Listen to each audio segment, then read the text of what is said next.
We're here at the AQS Quilt Week in Des Moines, Iowa, and I have Janet Stone with me one more time.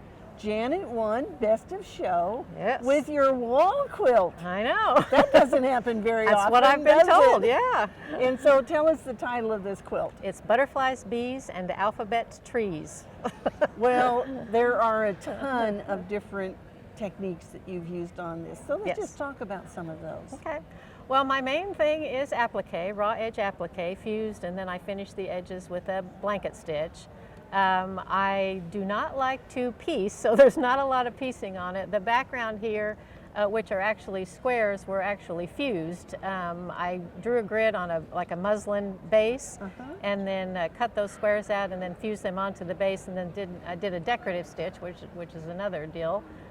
Did decorative stitch over the seams of them and then quilted over it. I knew I wanted a different background, but I didn't want a lot of seams in it.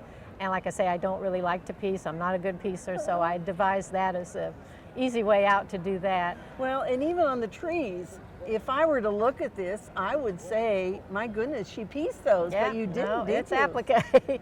And then I did some bias work. I like to do bias work. The ribbon on the end is actually a purchased linen ribbon that I couched down, and I did do a lot of couching. There are some covered buttons. I like to hand cover buttons with fabric, and then the letters down here were actually free motion embroidered.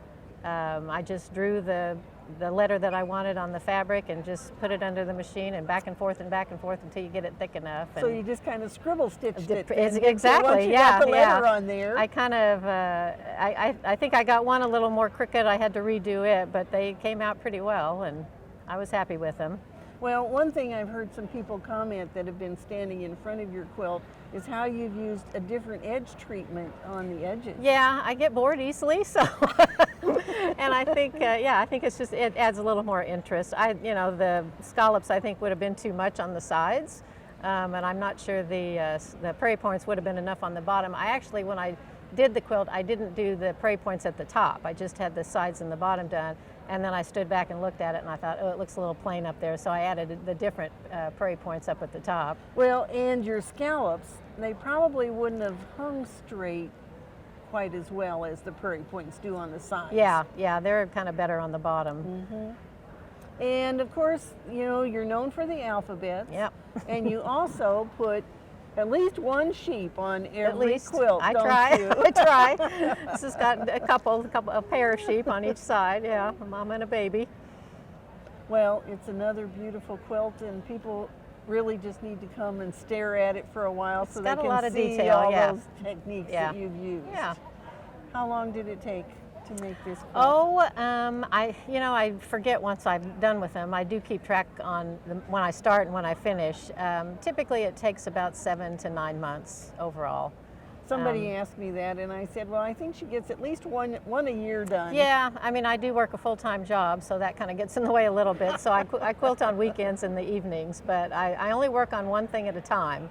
So I'm very focused, and I can't start the next one until I get the one done that I'm working on. So. And so do you have a huge stash, or do you go out and buy fabric specifically for this quilt? Kind of both. I mean, when I first started quilting, I started collecting fabric, so I've got a fairly decent stash, not as bad as some, but probably more than others.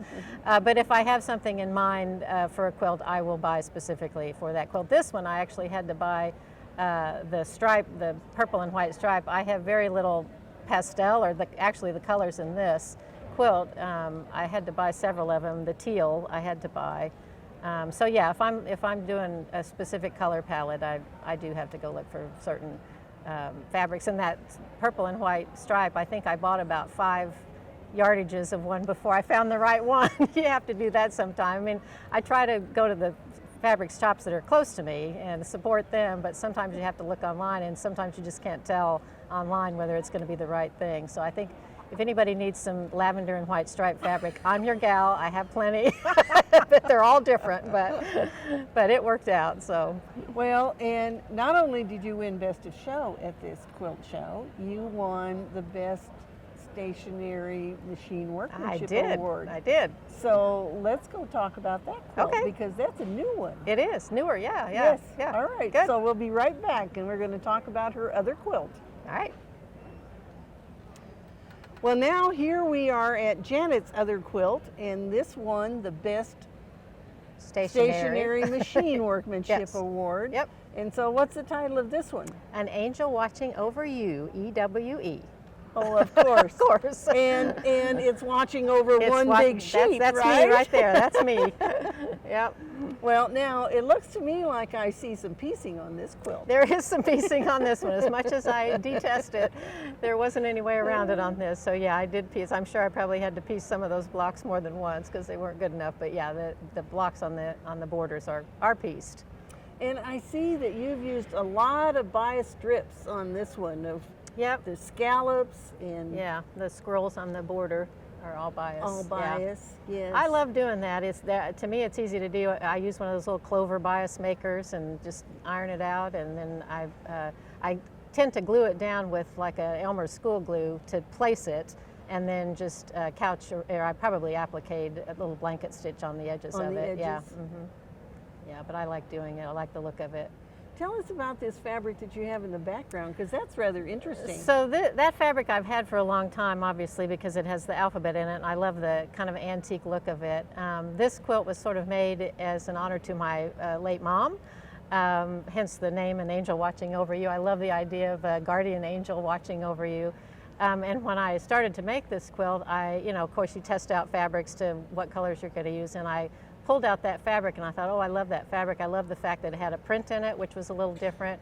And when I looked at the name of the label, I had never seen it before, but the name of that fabric was Lexington. And my mother was born in Lexington, Missouri, and grew up in Lexington, Missouri. That was perfect. So I was like, oh, it was like serendipitous and meant to be. So yeah, I've got that fabric actually in a couple other, it's actually in my Best of Show quilt too, but in another colorway, in a lighter background. Well, now you've used a lot of different floral designs on here. Are those designs that you just make Well, up? these were kind of inspired by Pennsylvania Dutch Frakturs, which were old, you probably might know them as, originally they were done as paintings. Yes. A lot of mostly times they for were round. and birth certificates and death certificate, kind of wedding certificates. So I kind of perused the internet and just got some ideas off of that and sort of reinterpreted them into applique. Now, as opposed to your Best of Show quilt, on this one you've used prairie points on the inside. Yeah. The inside frame. Yeah, and I just kind of did a little scallop around the edge for quilting so they would sort of have a little dimension to them. Did the little scallops on the edge and did a little couching of some gold cord that I had to make those a little more interesting. Well, this also has some of the covered buttons in it as well, which I really like doing. Well, it's another beautiful quilt, and Thank you. it isn't often that we have one person win 2 of the major awards. That's a big deal. So it is a really big deal. I don't typically put 2 quilts in a show at once, so that was really nice. But since COVID, I think we're all backed up a little bit with quilts. But well, yeah. Congratulations again. Thank you. And I know you're working on quilt number 26. I am. With your alphabet series. Yep. It's under the machine as we speak. Oh, you're already quilting Well, it. I'm already, I just started, yeah. Okay. Yeah. Well, so we'll probably get to see that one next year. I hope so, yeah. All right. Yeah. Well, congratulations again. Thank you. And we hope that you'll enter your quilts in the AQS Quilt Contest. And you know what? I'm just going to give you a little tip that I tell a lot of people here at the show, is that many of us, myself included, cannot aspire to do the work of Janet Stone. But when you come to the show, you look for a color scheme that you like, or maybe there's a detail here on Janet's, maybe it's how she's done the leaves and this wreath.